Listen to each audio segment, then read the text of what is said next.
হাত পা বেতা করা হয়েছিল। আমরা যে ৭১-এর যে চেতনা, শোষণ মুক্তির যে আকাঙ্ক্ষা, সেটি যদি বাস্তবায়ন ঘটতো তাহলে ২০২৫ সালে এসে নতুন করে এই গণ অভ্যুত্থান হতো না। এই গণ অভ্যুত্থানে দেশের ছাত্র জনতা অকাতরে জীবন দিয়েছে। তারা চেয়েছিল যে একটা বৈষম্যহীন সমাজ, একটা শোষণ মুক্ত সমাজ।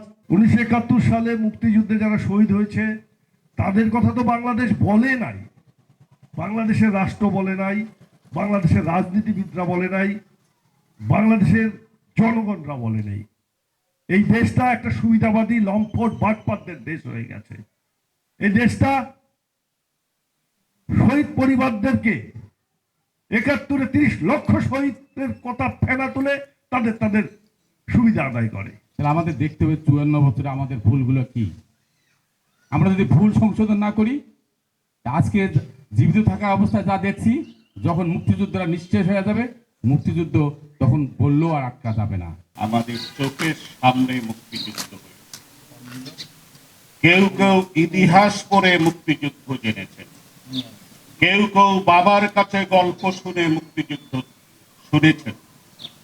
আর আমরা, রামুদা হাতে অস্ত্র নিয়ে যুদ্ধ করেছে, নৃপেন্দা হাতে অস্ত্র নিয়ে যুদ্ধ করেছে। তাদের যুদ্ধের ক্ষেত্রটি যাতে সহজ হয় তার জন্য আমরা প্রচেষ্টা গ্রহণ করি। ১৯৭১-এর ২৬শে মার্চের থেকে ১৬ই ডিসেম্বরের প্রত্যেকটা দিন একটা করে মুক্তিযুদ্ধের ইতিহাস, এবং প্রতিদিন আমরা স্মরণ করি যারা আমরা মুক্তিযুদ্ধকে সরাসরি আমরা প্রত্যক্ষ করেছি। এবং সেই ইতিহাস চর্চার জায়গাটা এখন সময় নাই।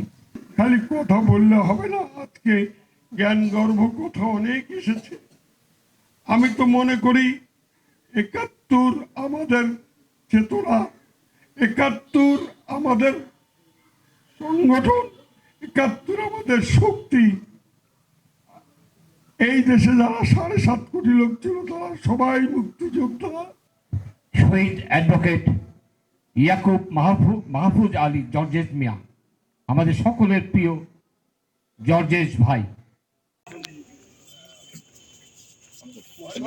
ঠিক আছে, এক এক করে দিব আপনি। ঠিক আছে,